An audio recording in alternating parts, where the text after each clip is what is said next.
இன்று நாம் செய்யும் தீமைகள் பெருகி பெருகி வருகின்றன. நன்மைகள் பெருகுவதை காட்டிலும், நன்மை செய்வதை காட்டிலும், நன்மை செயல்களால் அடுத்தவருக்கு மகிழ்ச்சியை கொடுப்பதை காட்டிலும் தீமைதான் பெருகின்றன. நம் வாழ்வில் தீமை செயல்களால் நம் அடுத்தவரை காயப்படுத்துகின்றோம். அதுவே இன்றைய நாட்களிலே அது நடைமுறையாக இருக்கின்றது என்பதை நாம் செய்தித்தாள்களிலும் தொலைக்காட்சி பெட்டிகளிலும் நாம் பார்த்து கொண்டிருக்கின்றோம். இந்த அனைத்து தீமைகளை ஆண்டவர் பார்த்து கொண்டுதான் இருக்கின்றார் என்ற சிந்தனையே இல்லாமல் நம்முடைய வாழ்வை ஒரு அர்த்தமில்லாமல் வாழ்கின்றோம்.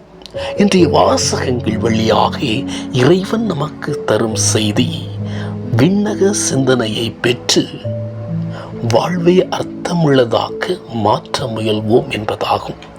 இன்று நம்மை சுற்றி உள்ளவர்களை புரிந்து கொள்வது கிடையாது. நம்மை சுற்றி நடப்பவை பற்றி நாம் புரிந்து கொள்ள மாட்டோம். இன்றைய நற்செய்தியிலே சீடர்கள் இயேசுவை புரிந்து கொள்ள முடியாத தன்மையை பார்க்கின்றோம். இதற்கு காரணம் அவர்கள் எண்ணம் மண்ணுலகு சார்ந்ததாக இருந்தது. இயேசுவோடு அவர்கள் இருந்தும் அவரை அனுபவித்தும் அவர்கள் இயேசுவை புரிந்து கொள்ளவில்லை, அவருடைய எண்ணத்தை புரிந்து கொள்ளவில்லை. அதனால்தான் அவருடைய எண்ணம் மண்ணுலகு சார்ந்ததாக இருந்தது. அதைத்தான் இயேசு சொல்கின்றார் தன் சீடர்களுக்கு, புளிப்பு மாவை குறித்து எச்சரிக்கையாக இருங்கள். ஏன் இயேசு புளிப்பு மாவை குறித்து எச்சரிக்கையாக இருங்கள் என்று சொல்ல வேண்டும்? புளிப்பு மாவு என்பது ஒரு தீய சக்தி வடிவம். பரிசேயர்கள் மற்றும் ஏரோதியர்களை புளிப்பு மாவு என்று சொல்கின்றார். ஏனென்றால் பரிசேயர்கள் வாழ்விலே நாம் பார்த்தோமே என்றால் இயேசுவை எப்படியாவது மண்ணுலக அரசராக்க வேண்டும். They wanted to make Jesus as a political leader. அதிகாரத்தை தவறாக பயன்படுத்துகின்றனர். மண்ணுலக ஆசையிலே அவர்கள் மூழ்கி இருக்கின்றனர். ஆதலால் இயேசு அவர்களை குறித்து எச்சரிக்கையாக இருங்கள் என்று அழைப்பு விடுக்கின்றார். ஈரோதியர்களை பொறுத்தவரையில் ஈரோதியர்கள் யார் என்றால், உண்மைக்கு எதிராக இருந்து திருமுழுக்கு யோவானை அவர்கள் கொல்கின்றனர்.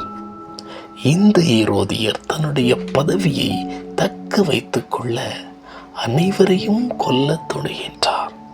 ஆக இந்த இரண்டு பேரை குறித்து எச்சரிக்கையாக இருக்க வேண்டும் என்று இறைமகன் இயேசு என்று அழைப்பு விடுகின்றார். இந்த இரண்டு பேருடைய குணநலன்கள் இன்று நம்முடைய வாழ்விலும் அதிகமாக இருக்கின்றது. ஆக நம் வாழ்வை வாழும்போது இந்த பண்பு நலன்கள் கொண்டவர்களோடு நாமும் எச்சரிக்கையாக இருக்க வேண்டும் என்று அழைப்பு விடுகின்றார்.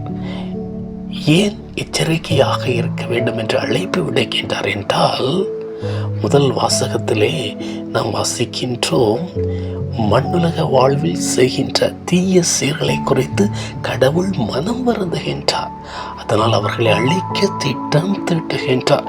பரிசேயர்கள் குணங்கள், ஈரோதியர்கள் குணங்கள் அவர்களிடம் இருந்தது. அதனால் இயேசு அவர்களை அழிக்க திட்டம் தீட்டுகின்றார். ஆனால் விண்ணக சிந்தனையோடு நேர்மையோடு வாழ்ந்த நோவாவின் குடும்பத்தை மட்டும் காப்பாற்றுகின்றார். மற்ற அனைவரையும் அழித்து விடுகின்றார். ஆமன் பாண்டவர்களே, யாரெல்லாம் நம்மை சுற்றி நடக்கக்கூடிய செயல்களை எண்ணி வருந்தி விண்ணக செயல்களால் தங்களை யாரெல்லாம் மாற்றுகின்றார்களோ அவருடைய வாழ்வு நோவாவின் வாழ்வு போல மாறும். பரிசேயர்கள் ஈரோதியர்களின் குணங்களை யாரெல்லாம் அதை விட்டு விட்டு ஒரு நல்ல குணங்களோடு நேர்மையான பண்புகளோடு இறைமகன் இயேசுவின் பண்பு நலன்களோடு யாரெல்லாம் வாழ்கின்றார்களோ அவர்கள் வாழ்வு செழித்தோங்கும். இறைவன் அவர்களோடு இருப்பார் என்பதில் எந்தவித சந்தேகமும் இல்லை. தான் இன்றைய நற்செய்தியிலே சொல்கின்றார், எல்லோரும் சிந்திக்கின்ற மண்ணுலக வாழ்வை பற்றி இயேசு சிந்திக்கவில்லை, மாறாக விண்ணக சிந்தனையை கொண்டு வருகின்றார். பணம் பதவியோடு இருக்கின்றவர்களை எச்சரிக்கின்றார். அதே நேரத்தில் தன்னோடு இருந்த சீடர்கள் தன்னை புரிந்து கொள்ளாமல் இருக்கும் போது அவர் மனம் வருந்துகின்றார். இவ்வாறு தன்னுடைய மக்களை படைத்த மக்கள் தீமை செய்தவுடன் எவ்வாறு கடவுள் மனம் வருந்தினாரோ அதே போல சீடர்கள் தன்னை புரிந்து கொள்ளாமல் இருக்கும்போது இயேசு இந்த நற்செய்தியிலே அவர் மனம் வருந்த என்றார். அதைத்தான் சொல்கிறார். நாம் பார்க்கின்றோம், இன்னுமா புரியவில்லை என்று சொல்வதன் மூலம் வாழ்வின் மகத்துவத்தை அவர்களுக்கு சொல்லிக் கொடுக்கின்றார்.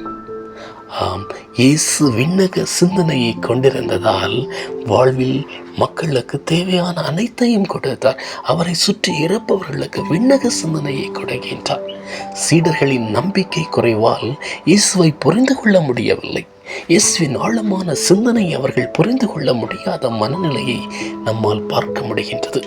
அன்பாண்டவர்களே, நம்முடைய எண்ணம் இந்த உலகு சார்ந்தவையாக இருக்கும்போது, தீய எண்ணத்தால் நம்ம வாழ்வை வாழும்போது நம்மை சுற்றி நடப்பது ஒரு சாதாரணமாகத்தான் இருக்கும். ஆனால் விண்ணக சிந்தனையை நாம் கொடையாக பெறும்போது நம்மை சுற்றி நடப்பது அனைத்தும் புதுமையாக இருக்கும். நாம் பார்க்கும் அனைத்தும் புதிதாக தெரியும். புளிப்பு மாவு என்னும் பரிசேயர்கள் ஏரோதியர்களைப் போல அல்லாமல் மண்ணுலக ஆசைகளில் நம் மனதை செலுத்தாமல் விண்ணக வாழ்வான அன்பு, பொறுமை, மகிழ்ச்சி, மன்னிப்பு என்னும் மாற்று சிந்தனையை கையாண்டு விண்ணக உறவிலே பங்கு கொள்ள தொடர்ந்து முயற்சிப்போம்.